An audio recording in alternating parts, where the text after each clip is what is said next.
আবার অনেকদিন পর চলে আসলাম। দেখো কাশফুলগুলো সব বড় হয়ে গেছে কদিনে। হাওয়া দিলেই না কাশফুলগুলো কি সুন্দর ওড়ে, খুব ভালো লাগছে। কোকিলের ডাক শুনবো আজকে, দুদিন আসিনি, তার জন্য দিয়ে গেছি কাশফুলগুলোকে। বড় হও, আমি তারপরে আসবো।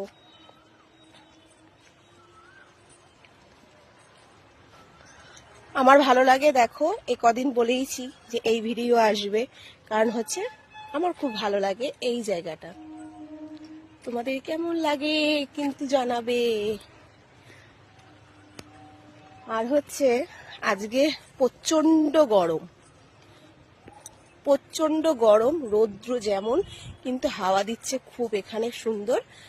আমাকে আর দেখাবো না, আজ যে প্রাকৃতিক সবুজ আর সবুজ দেখাবো, যাতে আমাদের ড্যাশবোর্ডটা এরকম সবুজ হয়ে থাকে।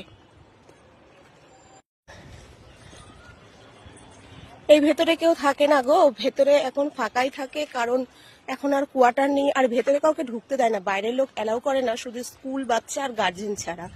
গার্জেনরা এই পরীক্ষার সময়টাই ভেতরে এখানটা অ্যালাউ করে, নাহলে এখনো করে না, ফাঁকা থাকে। তার মধ্যে এমনি ভয়ের ব্যাপার নেই, ভয়ের ব্যাপার নেই বলতে শিয়াল আছে, শিয়াল তো আসবে না দেখে জানা কথা। গাছটা পাতাও হচ্ছে দেখো, পরের বার এসে দেখবো পাতা কমপ্লিট। এই ঘরটার ভেতরে আমরা গিয়ে বসি সব বান্ধবীরা মিলে, আর এরকম রাস্তা পুরো ফাঁকা, ভয় নেই, বাঘটাক নেই এখানে। শিয়াল আছে, তা শিয়াল তো আসবে না। আর বড় বড় দাঁড় সাপ আছে,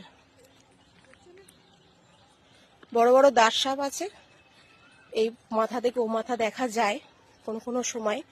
আর এইগুলো কিন্তু ইলেকট্রিক বোর্ড কি বলে, মানে বিদ্যুৎ তৈরি হয় এরকম করা।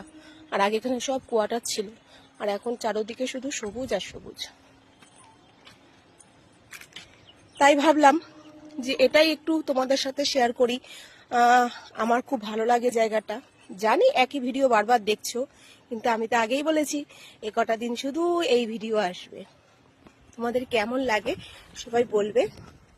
চারদিকে সবুজ দেখলে প্রাকৃতিক ভালোবাসো, এদের কাছ থেকে কখনো কষ্ট পাবে না। দেখো কি দারুণ লাগছে না, আমার তো খুব ভালো লাগে। কিন্তু কোকিলটা আজকে ডাকছে না কেন, আমি ভিডিও করতে এসেছি জানে, তবুও কোকিলটা ডাকছে না। একটু কোকিলটা ডাকলেও কিন্তু বেশ ভালো লাগে। এই দেখো ফুলগুলো কি সুন্দর হয়েছে উপরে, যত্ন ছাড়া জিনিস খুব সুন্দর হয়, কিন্তু যেগুলো যত্ন, ওই দেখো ওইদিকে রাস্তা, ওদিক দিয়েও যাওয়া যায়।